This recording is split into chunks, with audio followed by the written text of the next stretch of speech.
Georges Braque. Violin and Candlestick.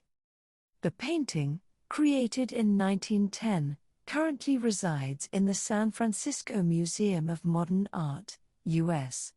The artwork reflects the artist's deconstruction of objects, such as the violin and candlestick, into geometric forms and the simultaneous presentation of multiple viewpoints.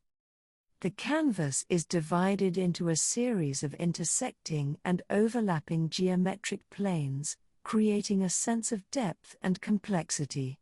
This technique allows Braque to represent the subject from various aspects at the same time. Braque employs a limited color palette, focusing primarily on earthy tones such as browns, grays, and muted greens. This subdued color scheme contributes to the overall sense of unity and coherence in the composition. Braque was known for introducing collage elements into his paintings during the Cubist period. While Violin and Candlestick is not a literal collage, the fractured forms and layered composition echo the collage aesthetic, demonstrating Braque's innovative approach to materials. This work is part of the period known as Analytic Cubism, characterized by the dissection and analysis of forms.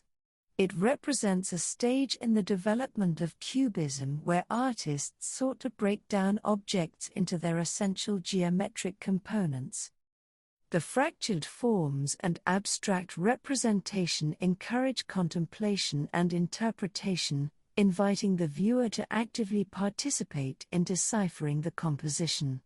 As the eye navigates the intersecting planes and fragmented forms, the viewer encounters a visual puzzle that challenges conventional ways of seeing. Violin and Candlestick showcases Braque's pioneering role in the development of Cubism. Through the deconstruction and reassembly of objects, Braque not only transformed the visual language of art but also challenged viewers to rethink their perceptual habits. The painting exhibits the discipline and creative ingenuity that characterized the Cubist movement in the early 20th century.